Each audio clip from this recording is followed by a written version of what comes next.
Buenos días, aquí en Periódico Tierra Televisión, hoy para celebrar que este año se cumplen los 120 años de la gesta de Valer, de los últimos de Filipinas, queríamos traer a un especialista en ese asedio y contamos hoy con la presencia de Miguel Ángel López de la Asunción. Miguel Ángel, bienvenido y muchas gracias por atender nuestra petición. Muchas gracias a ustedes y encantado de poder colaborar con Tierra. Sabemos que eres el autor del libro Los héroes de Valer.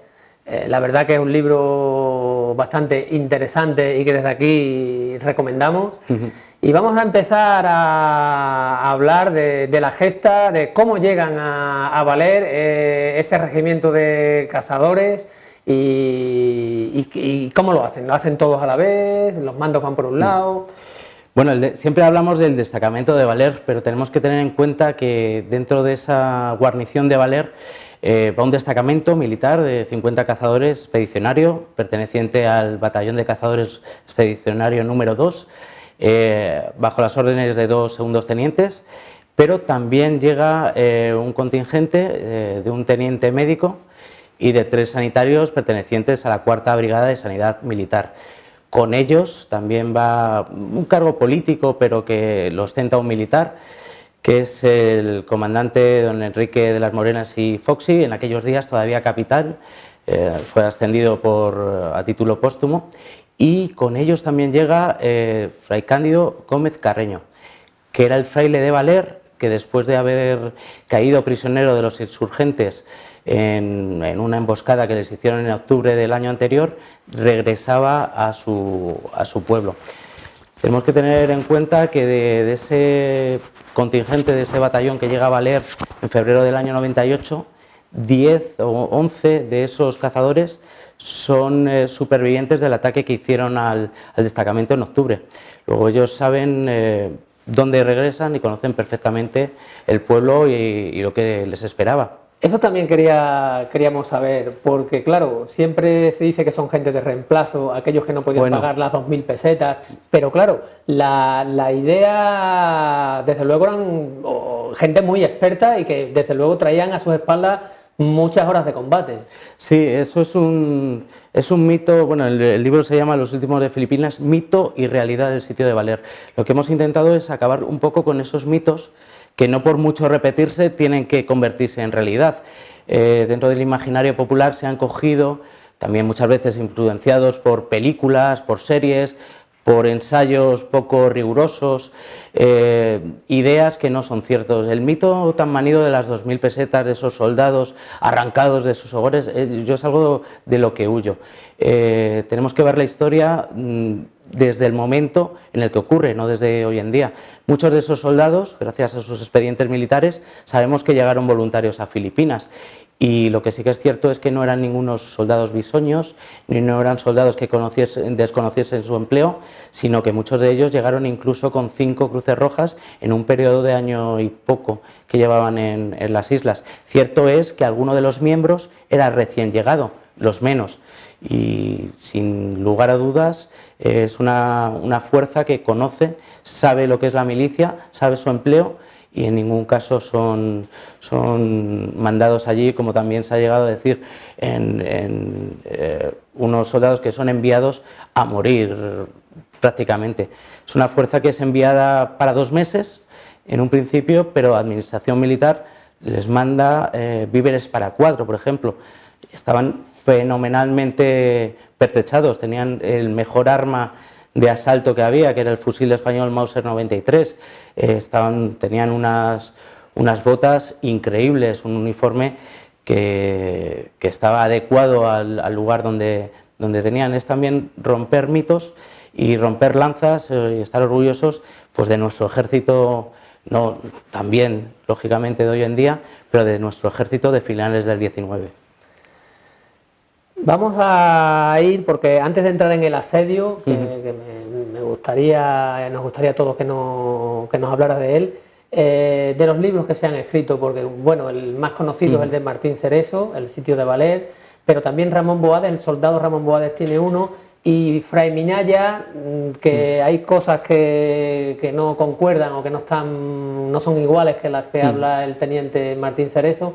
¿Qué nos puedes decir de esos 3 libros? A decir verdad, el único libro que había publicado es el libro de don Saturnino Martín Cerezo, que es el último comandante de la posición, que por aquel entonces era segundo teniente de infantería. Martín Cerezo publica en 1904 sus memorias y es un libro fantástico donde nos cuenta desde el punto de vista del militar lo acontecido en Valer. También lo hace como una defensa ante todos los ataques injustos que estaba recibiendo su persona. Al destacamento, hasta que se dilucida su actuación, incluso se les achaca haber asesinado al comandante de las Morenas. Se dice una serie de barbaridades que Martín Cerezo en su libro aclara. Ellos pasan, cuando llegan a Manila, un cuestionario, un interrogatorio, donde queda meridianamente claro que su actuación ha sido ejemplar, pero aún así muchos medios en la península dudan de la veracidad y recibe ciertos ataques. Martín Cerezo los zanja con esa publicación. Una fuente fundamental que nosotros hemos tenido la suerte de manejar durante meses, el original, son las memorias del padre Minaya, Félix Minaya, que yo creo que no están datados, pero yo creo que sobre el año 4 o 5, 1904 o 5, escribe de puño y letra 3 partes en las cuales el padre Minaya cuenta el antes, el durante y el después del sitio de Valer. Han estado inéditas hasta fechas muy recientes y son muy interesantes porque en muchos capítulos divergen, cuentan cosas que no son ni estrictamente iguales, o lo que calla uno cuenta el otro, y nos ha servido pues para fusionar ambas junto con todos los testimonios que tenemos de los soldados en diversos juicios y causas militares, y hacer lo que nosotros creemos que es un aproximamiento muy cercano a lo que realmente pasó en Valer. Y por otra parte está también un pequeño cuadernillo que yo he tenido la suerte también de manejar, el original, que es muy interesante, del soldado Ramón Buades.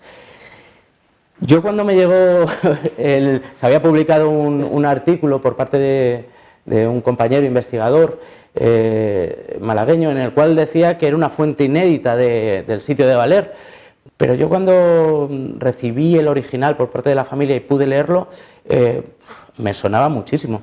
Yo eso lo había leído en algún lugar. Efectivamente, recordé dónde, cogí un número antiguo del diario de Manila y vi que el testimonio del soldado Ramón Buades no era otra cosa que la transcripción a mano que Ramón Buades había hecho del artículo del periódico. Es decir, no es una memoria, sino es una copia de un artículo que apareció en el diario de Manila. Entonces, lamentablemente, fuentes de primera mano tenemos únicamente dos, pero yo creo que son suficientes para acercarnos al episodio histórico. Y a la realidad de lo que allí ocurrió. Nunca lo vamos a saber, la realidad. Quiero decir, también decimos en el libro algo que nos quedó muy poético, pero que es cierto, los silencios también son parte de la música. Hay muchos momentos del asedio en los cuales no sabemos lo que realmente pasó, pero no lo sabemos porque los propios protagonistas no han querido que lo sepamos o no le han dado una importancia relevante. También nosotros utilizamos esos silencios no para elucubrar por qué están esos silencios, únicamente para hacer constancia de que hay partes en las cuales todavía nos queda campo de investigación. De acuerdo, pues ahora vamos a entrar en la iglesia. Vamos directamente al asedio. ¿Cómo se produce esa entrada en la iglesia? ¿Cómo decide Enrique de las Morenas entrar ahí? ¿Por qué? Siempre han dicho que fue una genialidad del destacamento de Valer refugiarse en la iglesia. Vamos a romper otro mito. Estaba dentro del reglamento, de las recomendaciones que desde Manila se les daba a los destacamentos. Estamos hablando de poblaciones donde no había edificios de mampostería.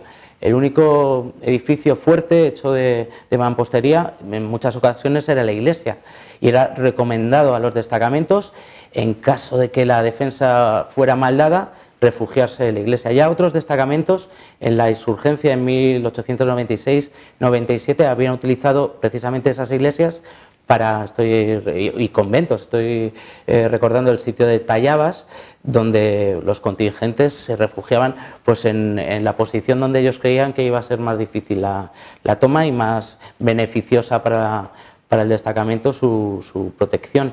El día 30 de junio, ellos a partir del día 27 se dan cuenta que la población ha desaparecido. Ellos llegan en un periodo de paz.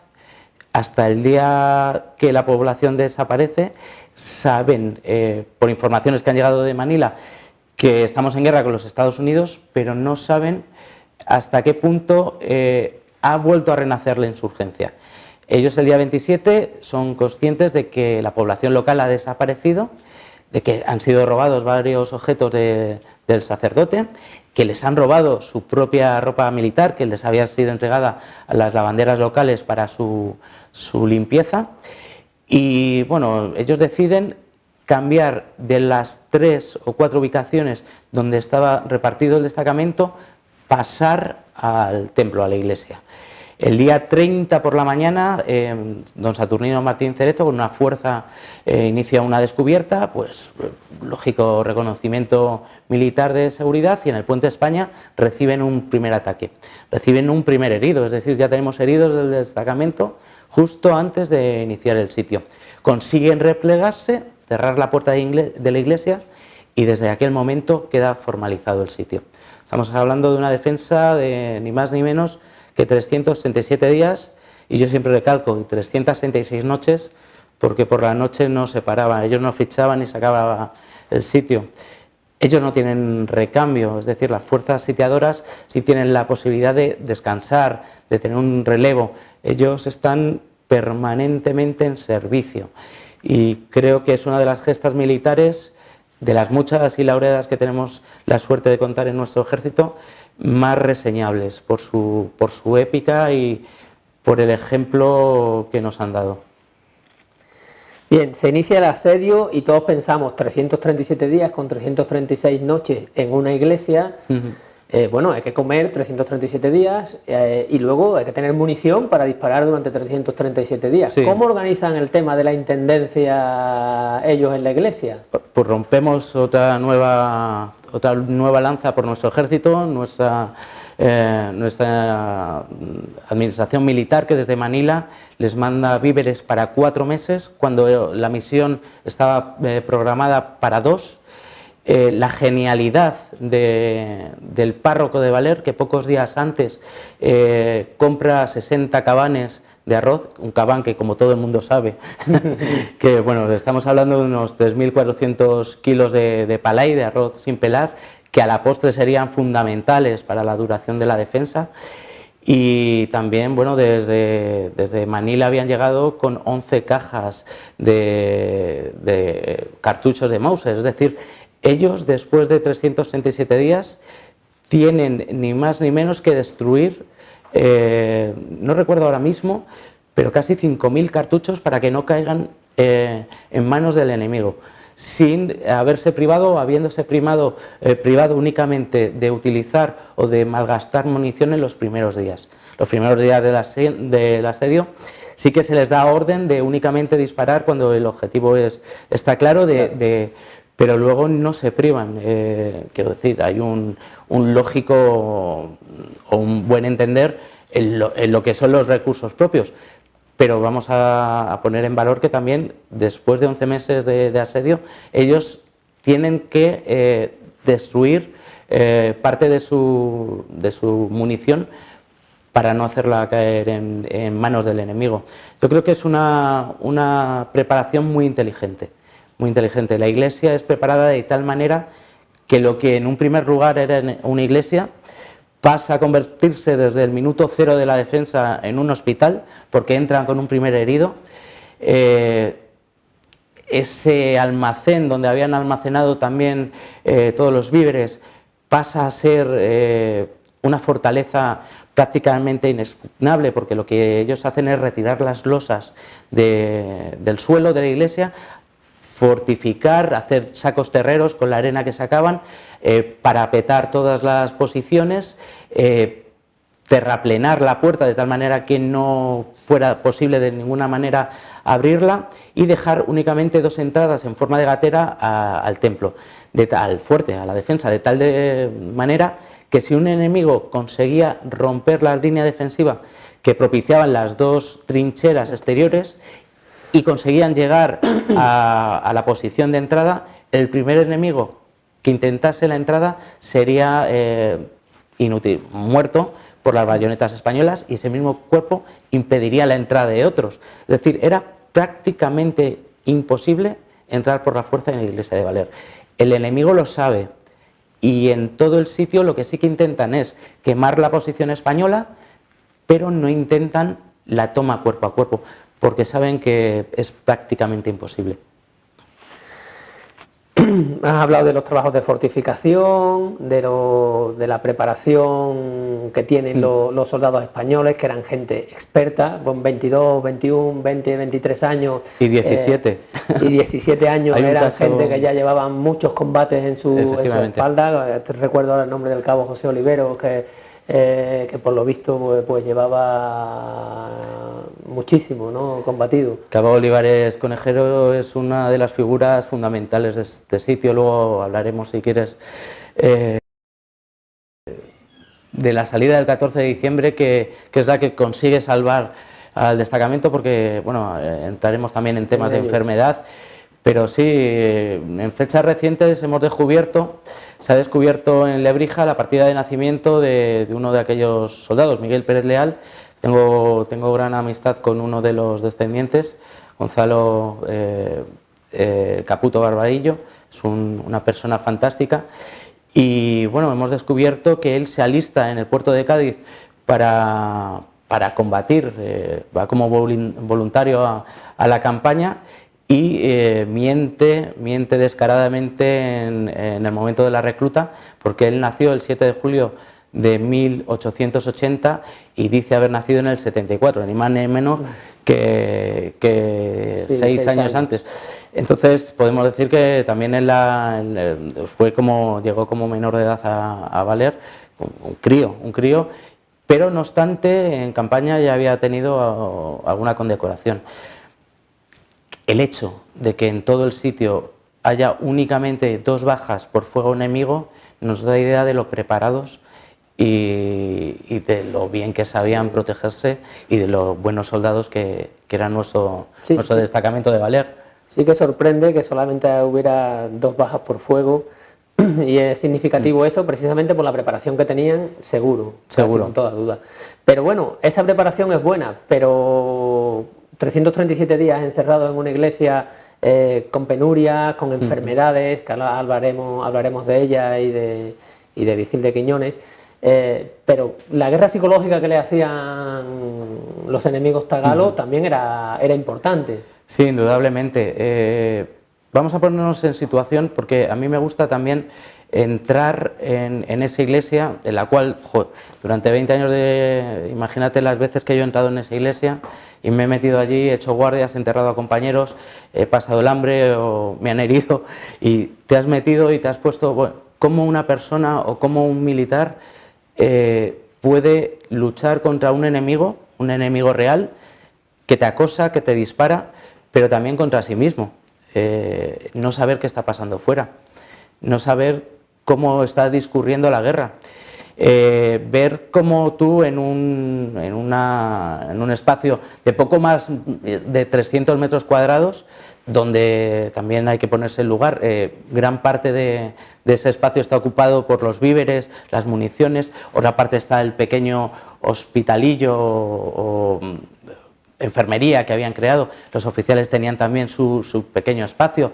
Meternos ahí y meternos casi a oscuras, con una humedad casi del 100%, lluvias constantes, porque el enemigo, en cuanto vio que no era factible de alguna manera desbaratar las defensas españolas, lo que hace es disparar al tejado, un tejado de zinc que enseguida rompe y deja caer las lluvias constantes, prácticamente después de un tiempo a la intemperie, viendo cómo tus compañeros poco a poco van falleciendo.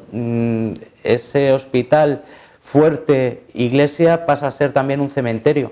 Como tienes que dormir, porque no hay más espacio al lado de la tumba de tu compañero del alma, muchas veces de tu paisano. Es muy duro, pero aquellos soldados, aquellos militares españoles en ningún momento se vinieron abajo. Estaban convencidos de que estaban cumpliendo con su deber, de que estaban haciendo lo que habían llegado a hacer y, vamos, desde mi punto de vista es ejemplar, totalmente ejemplar el comportamiento del destacamento de Valer. De todas las acciones militares que se dieron allí, porque desde la preparación, la formación, la fortificación, ¿cuál crees tú que de los combates que se dieron allí, qué día fue, o las salidas que tuvieron que hacer por motivos tanto de seguridad como para buscar alimento, cuando la enfermedad, el beriberi, ya prácticamente se hace con toda la fuerza de Valer? Hay varios hechos de heroísmo, tanto individuales como colectivos. Hay varias salidas, porque la fuerza enemiga acosaba, hostigaba a los españoles desde pequeños bajai. Los bajai son las casas que están hechas con nipa, con paja, con madera, de muy curiosa construcción. Primero se hace el tejado, luego se hace lo que es el cuerpo y posteriormente se coloca ese tejado. Incluso en caso de necesidad se puede desmontar y mover. Es una construcción muy curiosa, pero no es una construcción muy fuerte. Ellos se subían a aquellos tejados o desde dentro se parapetaban de tal manera que hostigaban sin poner en mucho riesgo su vida al destacamento español. Hay varias salidas, estoy recordando una del soldado Gregorio Catalán Valero, de Osa de la Vega, de Cuenca.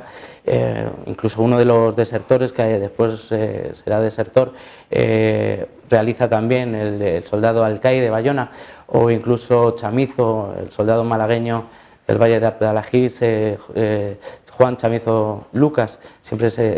Lucas es el nombre por el que le conocemos, sí. Nosotros en el libro apuntamos que es García.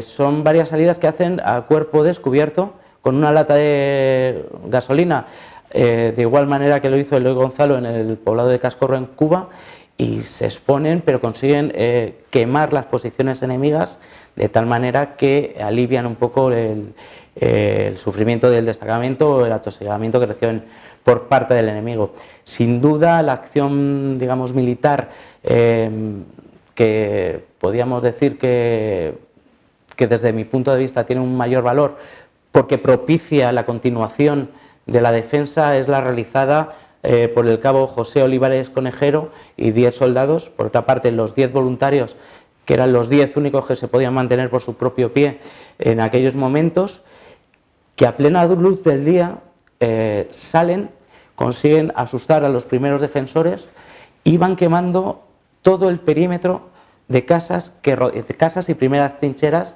filipinas, desde las cuales era muy fácil impedir que el propio destacamento abriese las puertas de la iglesia.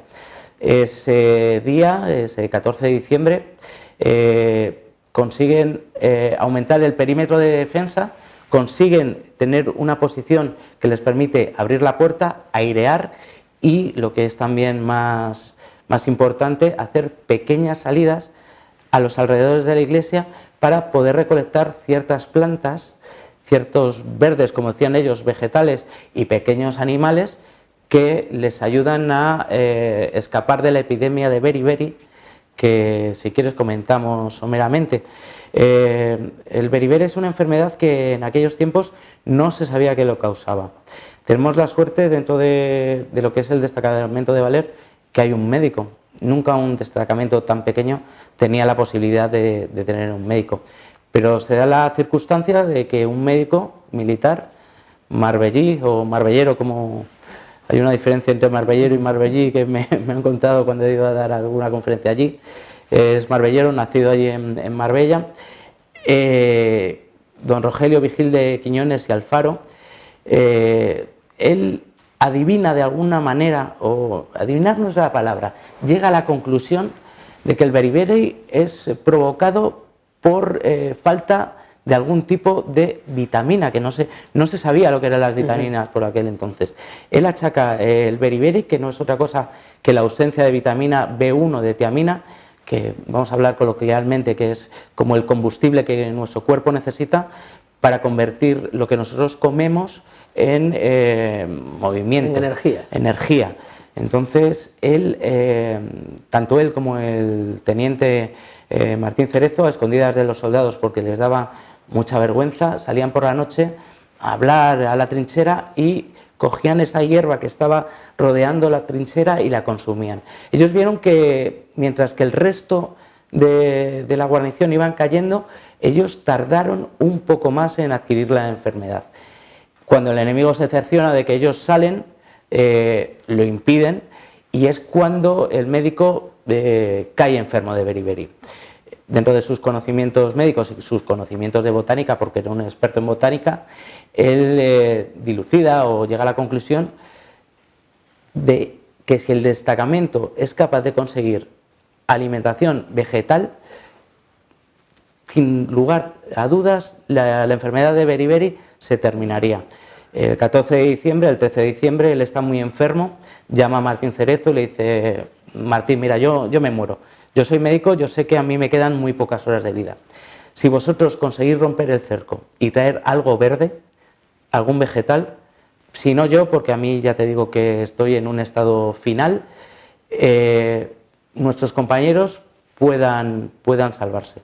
Y es por eso que ese 14 de diciembre el cabo Olivares consigue esa machada, esa heroicidad, y permite pues alargar el sitio nada más y nada menos que desde diciembre hasta el 2 de junio que culmina. Sí, porque el beriberi se hizo con ellos, y es que llegaban al cuerpo de guardia, iban en parihuela, lo sentaban allí, y ahí estaban haciendo la guardia en su trinchera sin poder levantarse. Es una enfermedad horrorosa. Hay varios tipos de beriberi seco, húmedo, cada persona también lo desarrolla de una manera, pero los síntomas primeros son una hinchazón. Imagínate tú, una hinchazón que por otra parte curiosamente se desarrolla a última hora del día y por la mañana.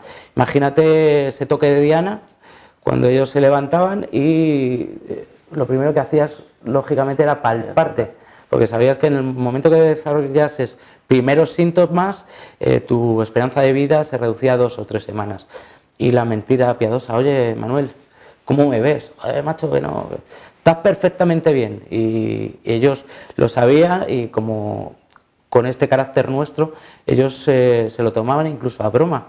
Hacían sus listas de expediciones al otro mundo, donde hacían sus porras o competiciones para adivinar quién iba a ser el siguiente, oye, súbame 2 puestos que me voy yo.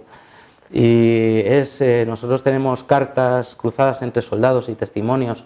Incluso el padre Minaya también habla de ello, hablando como los soldados que sabían que les quedaban pocas horas de vida, llamaban a su compañero del alma y le decían: toma 5 pesos, quiero que me entierres tú.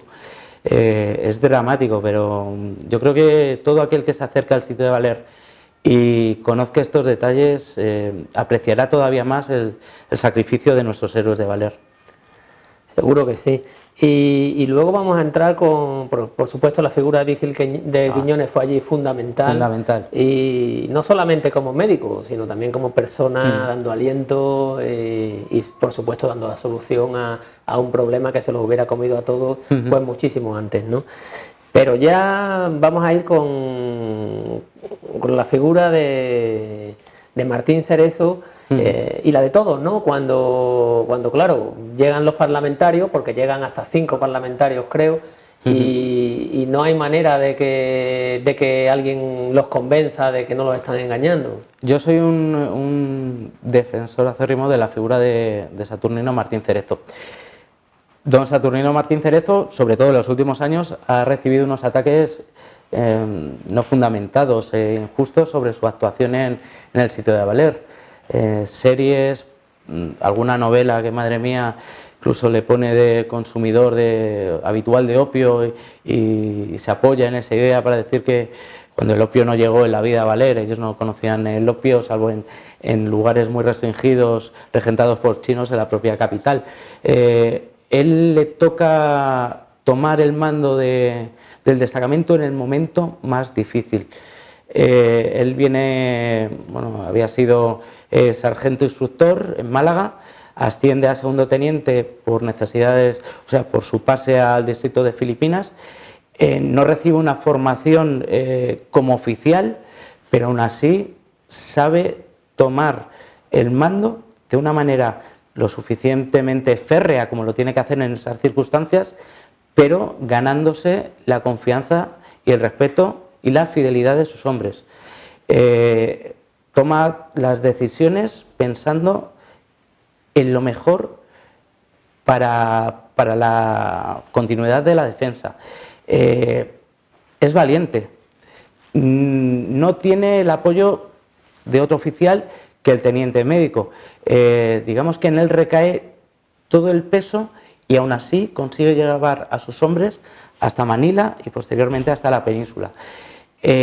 Saturnino Martín Cerezo se le ha atacado últimamente por muchos motivos, por haber fusilado a dos de los... Y ese era un tema que yo quería entrar, porque el tema de fusilamiento con el texto de Fray Minaya, pues no, Fray Minaya no está muy de acuerdo cómo se hace o cómo ocurre eso.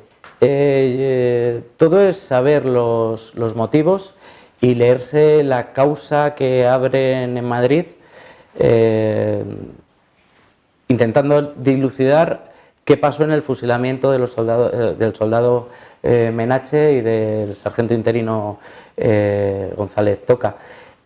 Ahí queda meridianamente claro que él, cuando estos dos individuos junto con Alcaide intentan la deserción, que por otra parte el resto de desertores que habían abandonado la posición española incluso antes de comenzar el asedio, toman parte dentro de los ataques, no eran desertores que se fueran, desertaran y hubieran abandonado, sino que toman parte de los ataques frente a sus compañeros. Él los juzga, se les hace una causa dentro de la Iglesia, queda claro, incluso son confesos de intento de deserción. Los podía, según reglamentación, haber fusilado en el sitio 5 meses antes y no haber gastado esa comida tan escasa, y Martín Cerezo decide intentar aguantar con vida a los confesos de intento de deserción, quitar alimentación a los defensores y compartir esa alimentación con esta gente que son confesos. Él no actúa mal. El día de antes de abandonar la posición, ellos no pensaban en capitular, pensaban en abandonar las posiciones un poco a la desesperada, romper el cerco, e incluso por testimonio del propio Martín Cerezo y de alguno de los supervivientes, sabemos que él ofreció a 2 de los 3 confesos que quedaban dentro del batisterio, que hacía las funciones de pequeña prisión, la posibilidad de acompañarles. Ellos se niega y se ve ante la tesitura de proteger la vida de 34 y la suya propia 35, o de lamentablemente fusilar a dos personas que podían delatarles. Yo, sin lugar a dudas, no querría ponerme en ningún lugar en el momento de tomar esa posición. No obstante, hay un juicio, una causa militar que dura varios meses, y el juez instructor dictamina que no cae en ninguna falta, que lo hecho, si no acorde a las ordenanzas, se hizo de la mejor manera que en aquel momento se podía hacer. También hay algún estudio que ha dicho que dentro del destacamento había buenos y malos. En el libro de algún periodista, Manuel de Guineche, que establece que Martín Cerezo quizás es de los malos, y con él había parte del destacamento que le seguía, y hay otros más buenos dentro del destacamento. Para mí, yo creo que, respetando la obra de Leguineche, es una barbaridad. Ellos fueron a una y no podemos distinguir. Martín Cerezo es una persona que luego aquí en la península se preocupa por sus hombres. En 1904 envía el libro a todos. Se preocupa por saber cómo les va. Aquel que ve que no encarrila la vida de buena manera, le ofrece irse a trabajar con él a Madrid. Uno de ellos fallece muy pronto y deja una hija muy pequeña, y Martín Cerezo, cuando tiene la edad, la lleva, y fue una más en su casa, la lleva a su casa de Madrid y se convirtió pues casi en una hija más. Es un personaje muy humano. Yo tengo cartas cruzadas con los soldados y cartas cruzadas entre los soldados entre sí, de las cuales hablan maravillas de su mando. Y yo creo que eso es lo que tenemos que saber, lo que decían los propios soldados de su oficial, y no las elucubraciones que cualquiera que ha hecho una película o un libro sin mucho apoyo ha querido contarnos.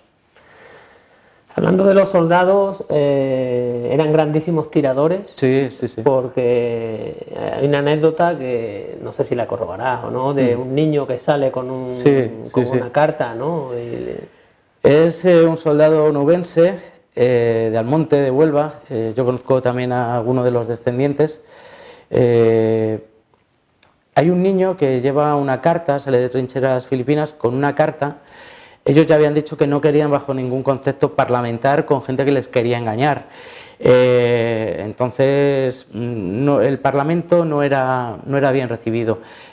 Mandan un niño pequeño con una carta en la mano, y el soldado Jiménez Berro le dice al teniente: teniente, le asusto. Dice: ¿quiere usted que le quite la carta de la mano? Martín Cerezo, según los documentos que tenemos, dice: sí, pero en ningún momento le toques. Dice: no se preocupe usted, que no le tocaré. Y según cuentan, lo cuentan en varios periódicos, a su regreso, Jiménez Berro es capaz de retirarle la carta. Suponemos que sería no una carta pequeña, sino un legajo. Consigue asustar de alguna manera al niño sin en ningún momento herirle. Hay otro soldado de administración militar, porque aparte de cazadores, aparte de infantes, también teníamos, como hemos dicho, sanitarios de la 4ª Brigada de Sanidad Militar. Teníamos un soldado de administración militar agregado al destacamento, Marcelo Adrián Obregón, de Villalmanzo de Burgos. Conozco también a los descendientes, gente fabulosa, y él era tan buen tirador que cuentan sus sobrinas, ya fallecidas, que en las ferias que había en Madrid, La Paloma, que siempre había sus puestos de tiro, él acertaba, incluso esas escopetas que en las ferias siempre están mal calibradas, están trucadas, sí. Él acertaba siempre igual, hacía el primer tiro, veía qué mal estaba la calibración, y a partir de ese tiro no fallaba ni uno. Y cuando ya le decía el feriante: tenga y váyase de aquí, por favor, él jamás aceptaba los premios y decía: no te los puedo aceptar porque sería como robarte. Fíjate el nivel de pericia que tenían nuestros soldados. Hicieron entre muertos y heridos unas 700 bajas al enemigo, que no es baladí. Para que luego digan por ahí, nos enseñan en películas que poco menos eran inútiles o no estaban bien formados. No, la preparación sí que está fuera de toda duda. En cuanto a Marcelo Adrián, sí que nos llamó la atención viéndolo, que siempre aparece la relación que hace Saturnino Martín Cerezo con su firma, y Marcelo Adrián sale junto con los sanitarios, y siempre llamó la atención ese motivo, y dices que es porque era de administración militar. Tengo que hacer un inciso. Sale con la fuerza, con los infantes, salen con los cazadores expedicionarios, y de hecho él es cazador hasta que llega a Valer. Le llega la comunicación de que pasa a formar parte de la administración estando de camino a Valer. Igual que Sánchez Caínzos, que es uno de los sanitarios, el único sanitario peninsular, porque los otros dos sanitarios eran nativos y abandonan la defensa incluso antes de empezar el asedio. Él pertenecía también a cazadores y por necesidades del servicio pues pasa a sanitario, pasa a administración. Era muy común. Date cuenta que hay muchas bajas dentro de de las fuerzas españolas y hay que hacer reajustes. Sin lugar a dudas, Marcelo pasa a Administración Militar porque es una persona preparada, que sabe leer, escribir, que tiene conocimientos. Él había sido sirviente de una persona que ejercía de político y que había sido notario aquí en Madrid y tiene una cierta preparación y unos ciertos conocimientos que le hacen propicio para ostentar aquel puesto. Cada cual pone lo mejor que tiene. Dentro del asedio tenemos zapateros, que en el momento que ellos se quedan sin botas, consiguen con maderas, cuerdas, cueros hacer botas. Tenemos cocineros, que son los que se dedican a pues, alimentar o de alguna manera estirar esos víveres de donde no hay, hacer... me estoy acordando de esa cena de Nochebuena, donde con cáscaras de naranja consiguen hacer unos buñuelos. Tenemos albañiles, esos albañiles que consiguen de esas losas hacer un horno que les permite calentar la comida. Tenemos también una persona, Hernández Arocha, que con su machete, yo tengo en mi colección particular un pequeño machete de Mauser, y yo cuando lo veo digo, es casi increíble que con este machete excavara entre 2,5 metros y 4 para encontrar agua en un pozo. Tenemos un médico, tenemos un religioso, no ponemos en valor la figura de ese religioso que al principio era uno y luego son 3. Yo no he entrado nunca en combate, pero yo supongo que si yo entrara en combate me tendría cierto descanso, cierta seguridad si sé que si me van mal dadas tengo un médico que me puede ayudar, pero si me van muy mal dadas y tengo una fe, que tengo un sacerdote o tengo un fraile que me va a preparar. Esos frailes ayudaron mucho a los enfermos, ayudaron mucho a los heridos, sirven también para dar un paño de lágrimas también a esos soldados, que en los momentos de debilidad tenía alguien que les reconfortaba, incluso los propios oficiales. El capitán de las Morenas sabemos que actuó como un padre por confidencias de muchos de los soldados. Rogelio Vigil de Quiñones también, estoy recordando una carta que he tenido la suerte de tener en la mano de un soldado, de Gopar Hernández, un soldado canario, que escribe al hijo de Vigil de Quiñones, donde le cuenta que su padre, aparte de médico, fue como un padre para él. Cada uno puso lo que tenía y yo creo que cuando todos luchamos por un bien común, las cosas es muy difícil que puedan salir más. Muy curioso que si nosotros ponemos una chinchetita en un mapa de España, están casi todas las provincias españolas, regiones españolas representados. Allí había gallegos, andaluces, extremeños, baleares, canarios, había Teniente Zayas, que era de San Juan de Puerto Rico, navarros, catalanes, aragoneses, valencianos. Estábamos todos y todos a una, y yo creo que cuando todos vamos a una, ya te digo, es muy difícil que nos salga mal. Bueno, pues la verdad que es interesantísima esta conversación. Hemos aprendido y estamos aprendiendo muchísimo sobre Valer, los últimos de Filipinas y los mitos de los que habláis aquí en vuestro libro, y desde luego estamos abiertos a una próxima visita, a una siguiente visita. Se celebra este año los 120 años de Valer. Sabemos que hay una exposición en el Museo de Toledo y se están haciendo muchas exposiciones. También hay otra en el Museo Militar de Valencia. Y desde luego la gesta de Valer, yo creo que los españoles debíamos de por lo menos conocerla, saber qué ocurrió allí, y luego que seguro que hay más luces que sombras, ¿no? Indudablemente. Tengo que dar las gracias a mi ejército porque se está haciendo un reconocimiento institucional. Yo cuando empecé con esto hace 20 y tantos años llegaba a los pueblos y nadie les conocía en sus propios pueblos, o contactar con sus propias familias y no tener ningún dato que darme. Incluso descubrir a familias que era uno de los héroes de Valer, que había de los que ellos conocían como últimos de Filipinas. Y este año estoy contentísimo ver que desde mi ejército se van a hacer 50 actuaciones o 50 participaciones, conferencias, en las cuales me cabe el honor de participar en algunas, la exposición del Museo del Ejército de Toledo, con la que he tenido una muy somera colaboración, pero que creo que es de obligada visita.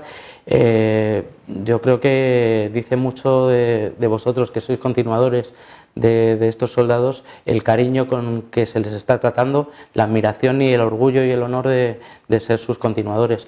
Y yo no puedo más que agradecer ayuntamientos, incluso asociaciones, y yo creo que habrá sin duda un antes y un después de este 120 aniversario, y ojalá conozcamos todos un poco más de la figura de los últimos de Filipinas, como los conocemos, héroes de Valer, como ellos se denominaban.